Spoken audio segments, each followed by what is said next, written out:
रूस के खिलाफ युद्ध में यूक्रेन की हथियारों की प्यास इतनी बढ़ती जा रही है जिसे पूरा नाटो मिलकर भी नहीं बुझा पा रहा। दरअसल रूस के हवाई हमलों में यूक्रेन करा रहा है। यूक्रेन के पास रूसी मिसाइलों को आसमान में ही रोकने का कोई ठोस उपाय नहीं है।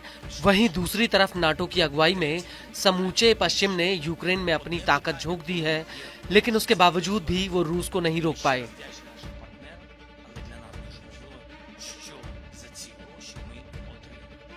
वहीं दूसरी तरफ यूक्रेनियों की रातों की नींद हराम हो चुकी है, इस डर से कि कहीं रूस की मिसाइलें उनके ऊपर आकर ना गिरें। लेकिन अब ऐसा लग रहा है कि यूक्रेन फिर से युद्ध में वापसी कर सकता है। वो इसलिए क्योंकि फ्रांस ने यूक्रेन को अपने दसॉल्ट मिराज 2000 फाइटर जेट्स भेज दिए हैं। इसके अलावा नीदरलैंड ने भी यूक्रेन को और F-16 फाइटर जेट्स भेजे हैं। हालांकि फ्रांस और नीदरलैंड ने यूक्रेन को कितने जेट्स भेजे हैं, इसका कोई ठोस आंकड़ा सामने नहीं आया है।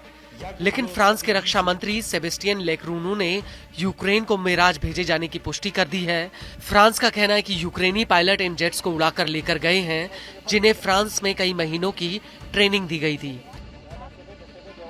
वहीं यूक्रेन के रक्षा मंत्री रुस्टेम उमेरोव ने इसको लेकर कहा कि यूक्रेनी आसमान और ज्यादा सुरक्षित हो रहा है।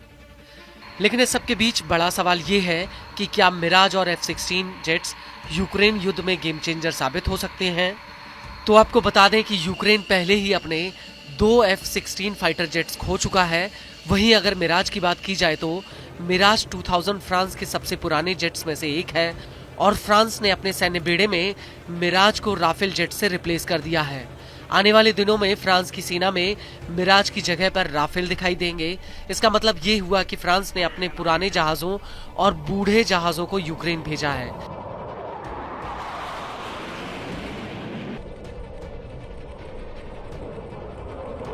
हालांकि मिराज को लेकर मिलिट्री एक्सपर्ट्स का मानना है कि मिराज यूक्रेन में एयर डिफेंस के मामले में कारगर साबित होगा।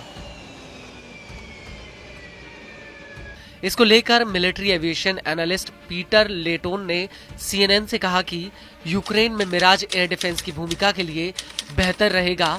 इससे F-16 जेट्स को अन्य अभियानों के लिए मौका मिलेगा।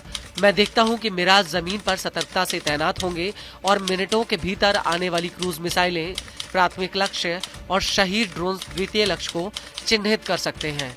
मिराज के जरिए यूक्रेन रूस के काला सागर में सैन्य बेड़े पर हमला कर सकता है, क्योंकि ये जेट्स फ्रांस में बनी एक्सोसेट एंटी शिप मिसाइलों को फायर कर सकते हैं।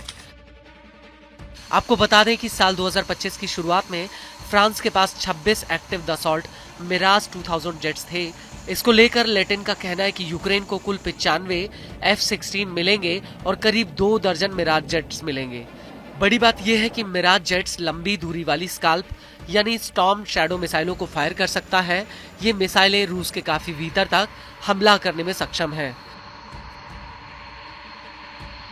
लेकिन मिलिट्री एक्सपर्ट्स का मानना है कि सिर्फ इतने जेट से यूक्रेन आसमान में रूस का सामना नहीं कर सकता, बल्कि उसे 200 से 220 के बीच में फाइटर जेट्स चाहिए होंगे और इसी सूरत में वो रूस के हवाई हमलों का सामना कर सकता है।